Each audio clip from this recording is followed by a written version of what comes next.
Okay students, welcome back. पिछली slide में हम लोगों ने देखा था कि हमने बेसिक स्टार्ट किया था, जिसके अंदर हमने ये चीज़ें देख चुके थे कि डीबीएमएस क्या होता है, इसका इंट्रोडक्शन हमने पढ़ लिया था। साथ ही साथ हमने पढ़ लिया था why do we need database, database की आवश्यकता क्यों पड़ती है, डेटाबेस सॉफ्टवेयर्स क्या होते हैं, ये सब देख चुके थे। एडवांटेजेस हम लोगों ने देख लिए थे कि डेटाबेस के एडवांटेजेस क्या होते हैं। साथ ही साथ हम लोगों ने रिलेशनल डेटाबेस की बेसिक्स थ्योरी स्टार्ट करी थी, जिसके अंदर मैंने आपको ये बता दिया था कि टेबल्स जो होती हैं जिनको हम लोग आपस में रिलेट कर लेते हैं आरडीबीएमएस में, ये सब चीज़ें हम लोग यहाँ तक देख चुके थे। चलिए अब इसके आगे देखते हैं कि आरडीबीएमएस होता क्या है, आरडीबीएमएस की टर्म्स एंड टर्मिनोलॉजीज क्या हैं, वो एक एक करके समझते हैं। देखिए, रिलेशनल डेटाबेस में जो कुछ टर्म्स होती हैं जो हमें समझनी चाहिए। टेबल्स को, जैसे कंप्लीट एक टेबल है, जैसे आप यहाँ देख पा रहे होंगे, टेबल है, इसके अंदर अलग अलग कॉलम्स हैं। एक सीरियल नंबर है, स्टूडेंट नेम है, स्टेटस है, सिटी है, ये आप देख रहे होंगे यहाँ पे। तो ये पूरे अलग अलग 4 कॉलम्स हैं। उसके बाद 5 रोज हैं, उनके अंदर वैल्यूज फिल की हुई है, S1 अनिल, स्टेटस 2 जयपुर, ये सब लिखा हुआ है। समझते हैं आरडीबीएमएस के टर्म्स में किसको क्या कहते हैं। फॉर एग्जाम्पल, जैसे ये फील्ड्स हैं, इन फील्ड्स को आरडीबीएमएस की टर्म्स में एट्रीब्यूट कहा जाता है, इन्हें कहा जाता है एट्रीब्यूट्स। देखिए यहाँ से नीचे मार्क भी कर रखा है, ये एट्रीब्यूट्स होते हैं। साथ ही साथ जितने नंबर ऑफ एट्रीब्यूट होते हैं उतना टेबल की डिग्री कही जाती है। फॉर एग्जांपल, जैसे इसके अंदर 1 2 3 4 कितने हैं अपने पास, 4 एट्रीब्यूट्स हैं, 4 कॉलम हैं, तो टेबल की डिग्री हो गई 4। इसी प्रकार से जितनी नंबर ऑफ रोज होती हैं, रिकॉर्ड, इसको हम लोग रिकॉर्ड या रोज को टपल्स बोलते हैं। आरडीबीएमएस के टर्म्स में इनको टपल्स कहा जाता है। तो जितने नंबर ऑफ रोज होंगी उतनी उसकी टपल्स होगी, और जितने टपल होते हैं उतनी ही कार्डिनैलिटी होती है। तो अगर इसके 5 टपल्स हैं तो मतलब इस टेबल की कार्डिनैलिटी 5 हो गई। ठीक, उसके बाद साथ ही साथ पूरी कंप्लीट टेबल को रिलेशन बोलते हैं, हम लोगों ने लास्ट स्लाइड में भी डिस्कस किया था। तो पूरी टेबल को रिलेशन कहा जाएगा, कॉलम्स को एट्रीब्यूट कहते हैं, रोज को टपल्स कहते हैं। ठीक है, और साथ ही साथ यहाँ पे एक चीज दिखा रखी है, सिटी के अंदर अलग अलग वैल्यूज हैं। तो जो पॉसिबल सेट ऑफ वैल्यूज होती हैं उनको डोमेन कहा जाता है। फॉर एग्जांपल, यहाँ पे पॉसिबल सेट ऑफ वैल्यूज क्या हैं, जयपुर, चेन्नई, कोलकाता, गुवाहाटी एंड दिल्ली। तो जितनी भी रिकॉर्ड आप बनाएंगे उसमें जब भी सिटी वाले फील्ड की वैल्यू फिल करेंगे तो वो इन्हीं 5 जो शहर के नाम दे रखे हैं उन्हीं में से कोई एक वैल्यू होगी। ठीक है, 5 या 6 जो भी नाम दे रखे हैं। तो जो पॉसिबल सेट ऑफ वैल्यूज होता है उनको हम लोग डोमेन बोलते हैं। बात क्लियर हुई? चलिए इसको आगे समझते हुए चलते हैं। देखिए, डेटाबेस क्या होता है हम लोगों ने पढ़ चुका था, अभी पिछली स्लाइड्स में देखा था कि कलेक्शन ऑफ रिलेटेड डेटा होता है, उसको डेटाबेस बोलते हैं। टेबल को रिलेशन कहा जाता है, हम लोग ये भी देख चुके हैं। डोमेन अभी मैंने बताया, possible set of acceptable values होती हैं for a particular column. Tuples अभी बताया, हॉरिजॉन्टल सबसेट या रो को बोलते हैं। ठीक है, रिडंडेंसी लास्ट टाइम डिस्कस किया था हमने, कोई भी चीज एक से ज्यादा बार आती है उसके लिए टर्म इस्तेमाल होता है रिडंडेंट। एट्रीब्यूट अभी बताया, फील्ड को बोलते हैं, कॉलम्स, किसी भी टेबल के जो कॉलम होते हैं फील्ड होते हैं, एट्रीब्यूट होते हैं, उनको हम लोग एट्रीब्यूट्स बोलते हैं। डिग्री अभी लास्ट टाइम डिस्कस किया। कार्डिनैलिटी, नंबर ऑफ रिकॉर्ड्स जो भी होते हैं उनको बोलते हैं। कंपाउंड की, इंडेक्स और रेफरेंशियल इंटीग्रिटी, ये 3 चीजें नहीं है, अभी इसके बारे में बात नहीं की गई है। आप समझ लेते हैं इंडेक्सेस क्या होते हैं। देखिए, जिस तरीके से हमारी बुक के फ्रंट पे इंडेक्स रहता है कि कौन सी चीज हमें किस पेज पे मिलेगी, इस तरह से डेटाबेस में भी इंडेक्स होता है। तो इंडेक्सिंग अभी आगे आएगी तब और देखेंगे। और कंपाउंड की और रेफरेंशियल इंटीग्रिटी, देखिए ये दोनों चीजें अभी हम लोग आगे कीज वाला पोर्शन कवर करने वाले हैं, तो वहां पे आपको अच्छे से समझ में आएंगे। ठीक है, फिलहाल के लिए कंपाउंड की और रेफरेंशियल इंटीग्रिटी यहाँ पे स्किप करके चलते हैं, अगली स्लाइड में देखेंगे जहां हम लोग कीज पढ़ने वाले हैं। देखिए, कीज जो आपका नेक्स्ट टॉपिक है, कीज इन डेटाबेस। डेटाबेस में कीज का बहुत बड़ा रोल होता है। कीज स्पेशली कुछ अलग से नहीं होता है, जैसे भी आपको बताया कि जो टेबल होती है उसके अंदर अलग अलग कॉलम्स होते हैं, इन्हीं कॉलम्स को कीज भी कहा जाता है। और कीज किस हिसाब से कहा जाता है, ये देखिए, अलग अलग प्रकार की कीज होती हैं हमारे पास डेटाबेस में। कैसी कैसी कीज होती हैं और किसका क्या रोल होता है ये समझते हैं। यहाँ लिखा हुआ है, keys plays an important role in relational database, it is used for identifying unique rows. ठीक है, अब यूनिक रोज को आइडेंटिफाई करने में कीज की बहुत बड़ा रोल होता है, कीज का बहुत बड़ा महत्व होता है। अब कीज क्या होती हैं, कैसे इनका महत्व होता है समझते हैं। मान के चलिए, जैसे आपके पास किसी एक टेबल के अंदर 1000-1200 रिकॉर्ड है, ज्यादा है, काफी रिकॉर्ड्स हैं, और आपको कोई पर्टिकुलर एक चीज सर्च करनी है। जैसे मान लेते हैं आपको सर्च करना है किसी सोहन नाम के बच्चे के मार्क्स सर्च करना है। तो हो सकता है कि आपके स्कूल में सोहन नाम के 1 से ज्यादा बच्चे हों, या क्लास में 1 से ज्यादा बच्चे हों सोहन नाम के, तो एक पर्टिकुलर इंफॉर्मेशन नहीं मिल पाएगी। तो हमें कुछ एक ऐसी कन्फाइंड एक वैल्यू चाहिए होती है जिसकी मदद से हम पूरा रिकॉर्ड एक बार में बता दें कि कौन सोहन है, क्या उसके मार्क्स हैं, क्या उसकी डिटेल है। तो उसके लिए हमें एक ऐसा फील्ड वैल्यू चाहिए होता है जो टोटली यूनिक हो। ठीक, तो ऐसा सेट या ऐसी वैल्यू जो प्रॉपरली यूनिक होती है किसी भी स्टूडेंट की, जैसे रोल नंबर है, एसआर नंबर है, ये किसी भी दो स्टूडेंट के सेम नहीं हो सकते। तो ऐसे फील्ड को हम प्राइमरी की फील्ड बनाते हैं।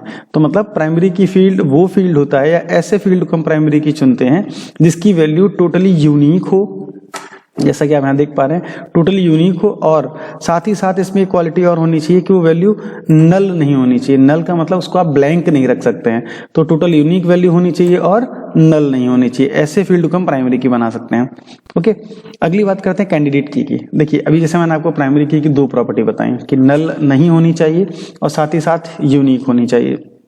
तो जितनी सारी कीज ये प्रॉपर्टी फॉलो करती हैं वो प्राइमरी की बनने के कैंडिडेट होते हैं। तो ऐसी कीज को हम कैंडिडेट बोलते हैं। ठीक है, तो कैंडिडेट कीज मतलब वो सारी कीज जो प्राइमरी की प्रॉपर्टी को फॉलो करती हैं, उनको हम कैंडिडेट कीज बना सकते हैं।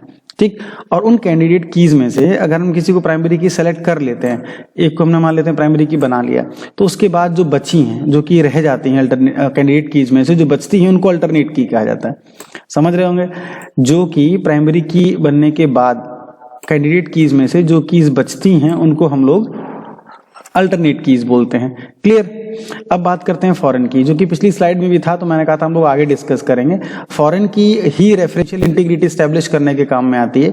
फॉरेन की होता क्या है कि किसी एक टेबल की प्राइमरी की जब किसी दूसरी टेबल में वही प्राइमरी की रीयूज की जाती है to make relationship between both tables, दोनों टेबल्स के बीच में रिलेशनशिप स्टैब्लिश करने के लिए, जब उस प्राइमरी की को, टेबल ए की प्राइमरी की को हम टेबल बी में रिपीट कर लेते हैं, उस समय वहां वो फॉरेन की कहलाती है। ठीक है, बिकॉज वो उस टेबल का पार्ट नहीं होती, किसी दूसरे टेबल से कैरी की गई होती है, वहां से ली जाती है टेबल 1 से, इसलिए हम उसको फॉरेन की बोलते हैं। तो फॉरेन की क्या होता है, फॉरेन की फील्ड यहाँ लिखा हुआ है is one that uniquely identifies rose of another table, मतलब अनदर टेबल में जाकर पहले वाले के साथ रिलेशनशिप स्टैब्लिश हो जाता है।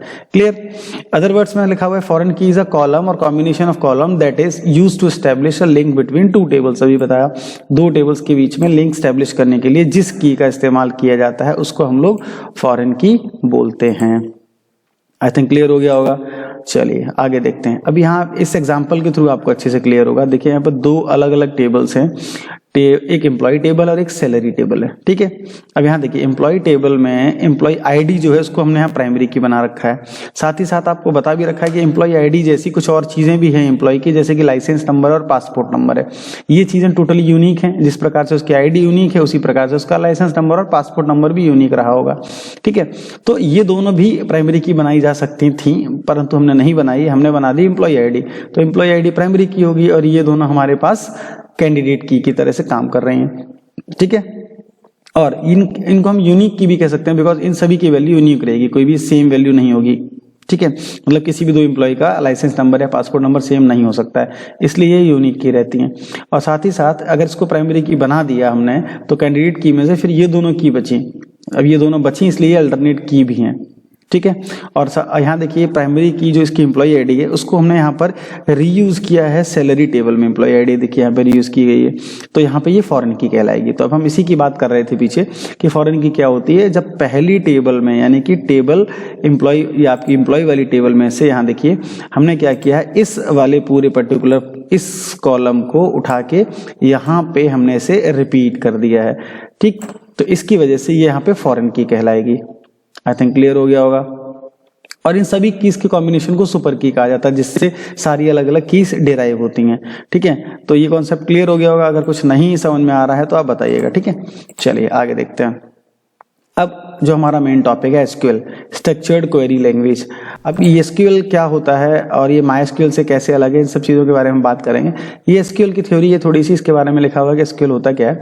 तो ये स्टैंडर्ड लैंग्वेज होती है एक्सेसिंग डेटाबेस, मतलब डेटाबेस को कमांड के थ्रू बनाने या कमांड के थ्रू एक्सेस करने के लिए जिस स्टैंडर्ड लैंग्वेज का इस्तेमाल किया जाता है उसको हम लोग एसक्यूएल बोलते हैं। और इसके अंदर अलग अलग प्रकार की कमांड्स लगाई जाती हैं। तो अगर आप एसक्यूएल सीखना चाह रहे हैं और आप एसक्यूएल में इंटरेस्टेड हैं तो आपको थोड़ी बहुत मेहनत करनी पड़ेगी, आपको कमांड्स याद करनी पड़ेंगी। ठीक है, इसके अंदर ड्रैग एंड ड्रॉप या फिर क्लिक एंड ड्रैग वाली फैसिलिटी नहीं होती है, इसकी कुछ रिटर्न कमांड्स होती हैं जो आपको याद करनी पड़ती हैं। ठीक है, तो इसके बारे में लिखा हुआ है SQL was originally developed at the IBM research laboratory in saint John's, and अभी सेंट जॉन्स में ये इसको आईबीएम के द्वारा बनाया गया था और ये 70s में अर्ली 70s में ये बनी थी। एसक्यूएल यहाँ लिखा हुआ used by many database management systems, लगभग अधिकतर जितने भी हैं डीबीएमएस के सिस्टम्स, सब में एसक्यूएल यूज होती है।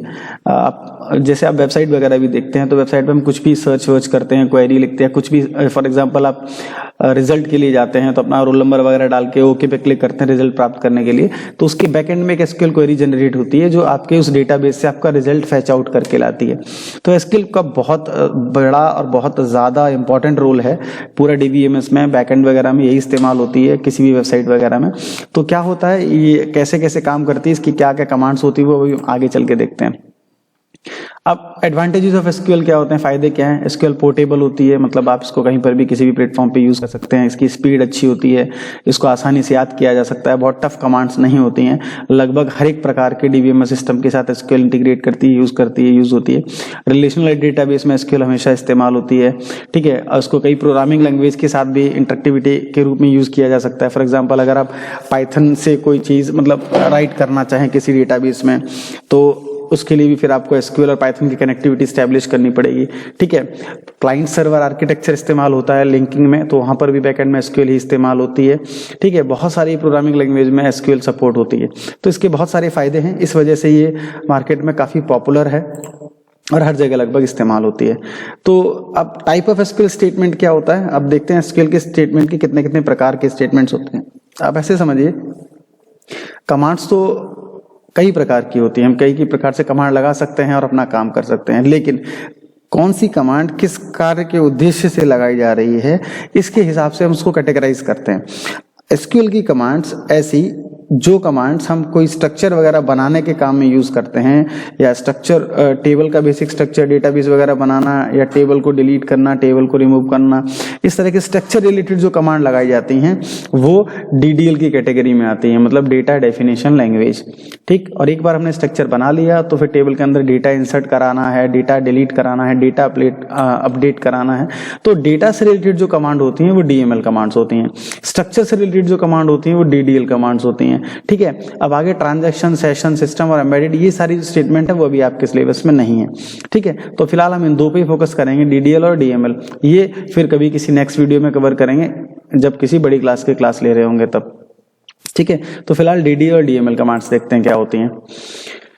जैसा कि बताया, डीडीएल और data description language standard for the command that defines the different structure in a database. अभी बताया कि डेटाबेस का स्ट्रक्चर क्रिएट करने के लिए जो कमांड इस्तेमाल होती हैं वो डीडीएल की कैटेगरी में रखी जाती हैं, जैसे कि क्रिएट टेबल कमांड है, ऑल्टर टेबल कमांड है, ड्रॉप टेबल कमांड है, ये सब डीडीएल कमांड्स के अंतर्गत आती हैं। क्लियर।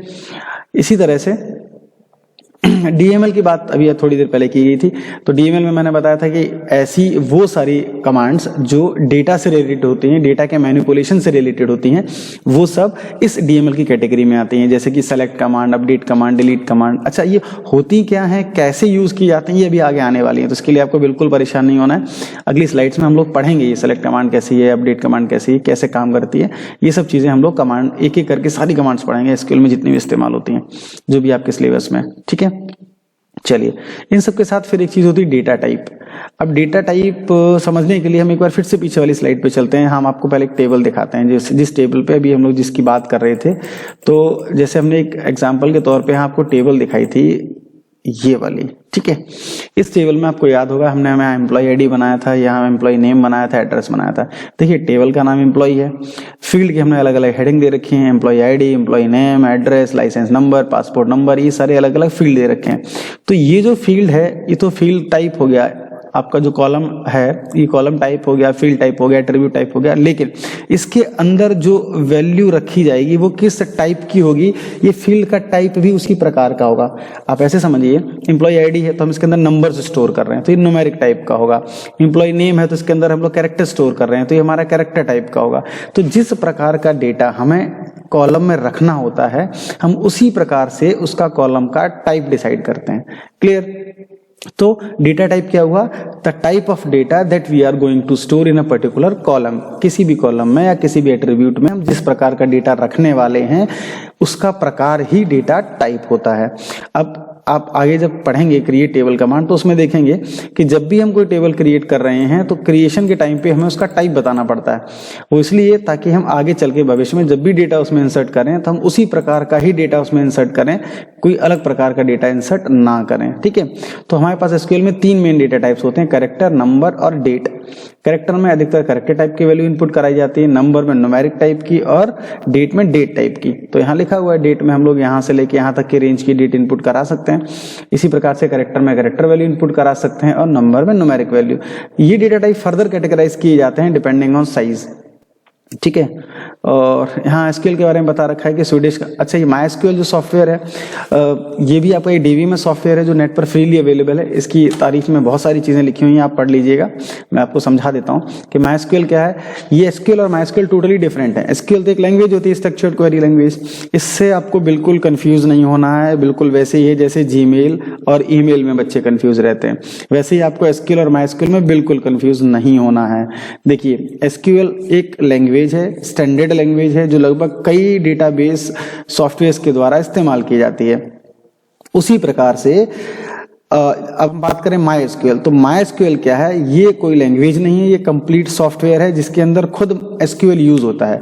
तो माईएसक्यूएल सॉफ्टवेयर हो गया डीबीएमएस और एसक्यूएल इसके अंदर इस्तेमाल होने वाली लैंग्वेज। ऐसे ही हमारा हुआ करता है ईमेल क्या है, इलेक्ट्रॉनिक मेल एक फैसिलिटी होती है मेलिंग की जो ऑल ओवर वर्ल्ड इस्तेमाल होती है। लेकिन जीमेल क्या है, गूगल कंपनी के द्वारा प्रोवाइड की जाने वाली मेलिंग फैसिलिटी। ठीक है, तो इसी प्रकार से माईएसक्यूएल एक खुद अलग से कंपनी है जो स्वीडन की है, स्वीडिश कंपनी है। ठीक है, माईएसक्यूएल लैब्स के द्वारा बनी है ये, और C++ लैंग्वेज में बना है पूरा माईएसक्यूएल सॉफ्टवेयर, जिसके अंदर हम लोग डेटाबेस वगैरह क्रिएट करते हैं, अपडेट करते हैं, छोटे मोटे उसके अंदर हम लोग काम कर सकते हैं। काफ़ी एडवांस आपको फंक्शनलिटी चाहिए तो लोग फिर ओरेकल वगैरह पे स्विच कर जाते हैं।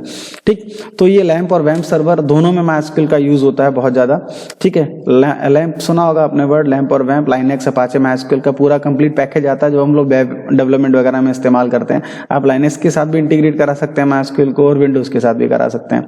जब विंडोज़ के प्लेटफॉर्म पे होता है तो हम उसको वैम्प बोलते हैं, जब लाइनेक्स पे होता है तो उसको लैम्प बोलते हैं। चलिए माईएसक्यूएल के फीचर्स अब देखिए, क्योंकि सॉफ्टवेयर सिलेबस में है, माईएसक्यूएल पढ़ना है, हमें माईएसक्यूएल की कमांड्स के बारे में जानना है, तो इसके बारे में थोड़ी बहुत चीज़ें पढ़ लेते हैं। क्या क्या कि पहले तो ये फ्रीली अवेलेबल होता है, जैसा बताया कि इसके लिए कोई पेमेंट आपको नहीं देना पड़ता। नेट से आप माईएसक्यूएल को फ्री में डाउनलोड कर सकते हैं और इसे यूज़ कर सकते हैं अपने डेटाबेस वगैरह बनाने के लिए, अपडेट करने के लिए। MySQL is standard form of well known ANSA SQL standards. ठीक है, तो सीधी सी बात है, माईएसक्यूएल के अंदर भी एसक्यूएल जो लैंग्वेज है उसके स्टैंडर्ड कमांड्स इस्तेमाल होती हैं। माईएसक्यूएल प्लेटफॉर्म इंडिपेंडेंट होता है, मतलब ऐसा नहीं है कि अगर आप लाइनेक्स पे चला रहे हो तो विंडोज पे नहीं चलेगा। माईएसक्यूएल लगभग सभी प्लेटफॉर्म पे चलता है, सभी को इंटीग्रेट करता है, सभी पे इसको हम लोग यूज कर सकते हैं और ये इजी टू इंस्टॉल होता है। ठीक, तो लिखा हुआ RDBMS and is capable for handling large data sets. ये काफी बड़ी डेटा सेट्स को भी हैंडल करने के लिए कैपेबल होता है। तो माईएसक्यूएल एक अच्छा सॉफ्टवेयर है DBMS वगैरह बनाने के लिए, एक्सेस करने के लिए, छोटे मोटे प्रोजेक्ट वगैरह बनाने के लिए, वेबसाइट वगैरह बनाने के लिए, आप डेटाबेस एक्सेसिंग के लिए माईएसक्यूएल को यूज कर सकते हैं। तो यहाँ फिर से वही डेटा टाइप्स आ गए जिसके हम पहले बात कर रहे थे कि टेक्स्ट टाइप होता है। तो टेक्स्ट के बारे में बता रखा है, अगर हम कैरेक्टर साइज लेंगे तो ये फिक्स्ड लेंथ 255 कैरेक्टर्स का होता है। अगर हम इसको वेरिएबल साइज लेंगे तो ये वेरिएबल लेंथ होता है, इसकी लेंथ हम बड़ा घटा भी सकते हैं। देखिए फिक्स और वेरिएबल में आप फर्क समझिए। फॉर एग्जाम्पल अगर आपने कोई कैरेक्टर टाइप का फील्ड बनाया और आपने उसकी जो साइज रखा 50, तो ये 255 कैरेक्टर्स मैक्सिमम लेंथ लेता है। तो बाकी जो चीजें होंगी वो वेस्ट हो जाती हैं, इसके अंदर मेमोरी वेस्टेज बहुत होता है, इसीलिए हम उसको वेर केयर साइज का लेते हैं। तो वेर केयर में अगर आपने साइज 50 बनाया तो सिर्फ 50 ही यूज होंगे, बाकी के वेस्ट नहीं होंगे, बट इसके अंदर बाकियों का मेमोरी स्पेस वेस्ट हो जाता है। तो इसलिए हम लोग वेर केयर साइज ही अक्सर प्रेफर करते हैं। न्यूमेरिक में होता है decimal data type. Decimal data type हम तब बनाते हैं जब हमें पॉइंट में भी वैल्यू लेनी होती है।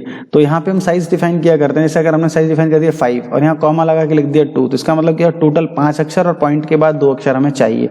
उस केस में हम लोग न्यूमेरिक का डेसिमल टाइप का डेटा टाइप लेते हैं। क्लियर है?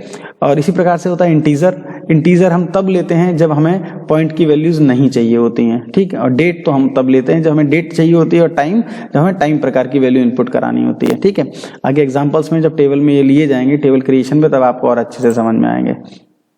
ठीक है, अब यहाँ कुछ एसक्यूएल कमांड्स हैं। कौन सी कमांड किस लिए इस्तेमाल होती है, किस कमांड से क्या होता है, तो यहाँ पे बहुत थोड़ा थोड़ा डिस्क्रिप्शन हमने दिया हुआ है।